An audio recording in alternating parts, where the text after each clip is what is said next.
News 46 is brought to you by Golden Casino Group, where you'll always find great fun, good food, and fantastic entertainment, all at Gold Town, Lakeside, and the Pahrump Nugget. News is also brought to you by J.K. Nelson Law. Call 727-9900 today for your free consultation. If you need a lawyer, you need Nelson. News 46 is also brought to you by Humana, serving the community. Please stop in at 1397 South Loop Road on the corner of Loop and Highway 160.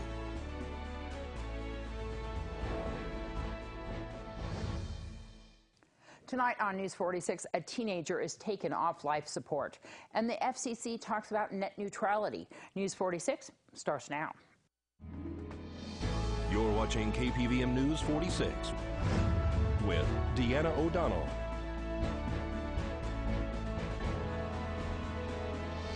News 46, local coverage you can count on. The community says goodbye to a teen angel. It's Friday, April 13th. I'm Deanna O'Donnell. Today we mourn the loss of a precious child who has filled our hearts with love and left many praying for family and friends during this tragic time. Tony, the 14-year-old boy who shot himself at the local Walmart store, has died.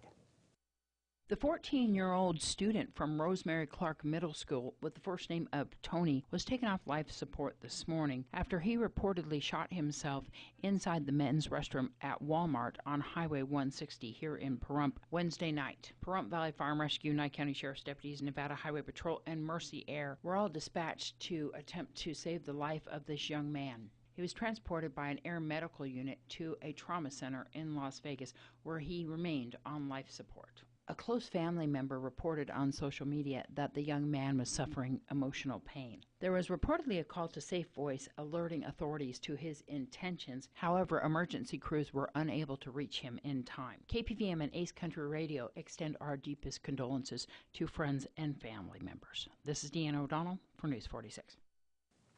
Principal Tim Wambaker from Rosemary Clark Middle School talks about Tony's classmates and how they are handling his death, how the school is reaching out to students in pain, and what parents and students should do if they are concerned about a person who may be considering suicide. Anytime there's a tragedy, it's very tough on the students, on the staff, because we look at ourselves as a family, and he was a well-liked young man, and anytime there's a tragedy like this, it's just very difficult. So we had counseling set up yesterday. A lot of people, a lot of counselors from the other schools, social workers, which was very positive. Most of the 8th graders were affected and went down and visited, so the counseling sessions were set up, and some parents took advantage of that as well. So it was a good time. We also had some therapy dogs come in today, and the 8th graders had an opportunity to take advantage of that. Some of the 8th graders that had a little bit more emotional breakdown with that. So the dogs were great. So a lot of different things that we had, but tragedies are never good to deal with. What some of the things are being said to the students to help them deal with this? Well, one of the things I talk to the kids about is don't start spreading rumors, don't start making accusations or anything. That doesn't help anybody. A tragedy like this is something where kids have to learn how to deal with adversity, to deal with grief.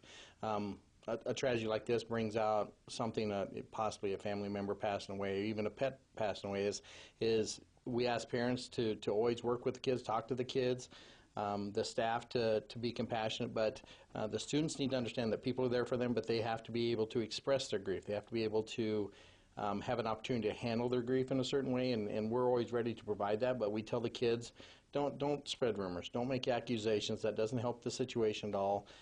The one thing we know is there was a tragedy. It involved a student at our school, and be compassionate and understanding and caring to other students.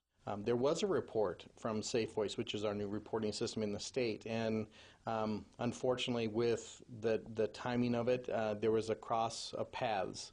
The police were actually at his house, and the way the situation came out, it was unfortunate how the tragedy happened. But there was a report, but I can say anytime kids or adults get information of a possible self-harm or anything, drug possession, anything like that, weapon possession, violence to schools, I would say communicate. Use the Safe Voice, call the administration, call the Nye County Sheriff's Office, just call and communicate. That's one of our biggest issues that we want to get across. What is Safe Voice? Safe Voice is the state hotline, if you will, now. They implemented it in January, and every school in the state of Nevada is supposed to be having this. So what happens is there can be an anonymous report online. The call comes in, and it's 24/7. So there's a person on site at all times.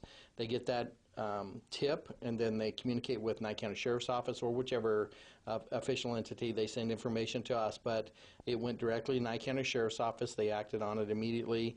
The one thing is sometimes those tips a lot of time are anonymous, and that's the goal. Is to, a lot of people want to be anonymous, but in a situation like this, it's important for people to share as much information as they can. They can still remain anonymous to a degree, but share as much information as they can so it doesn't slow down the investigation of the police.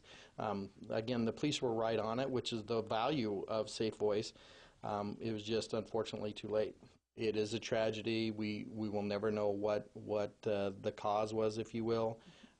But our thoughts and condolences go out to the family and all the friends, and we just, during this difficult time, we just want people to get through it as best they can, but assistance is ready for them.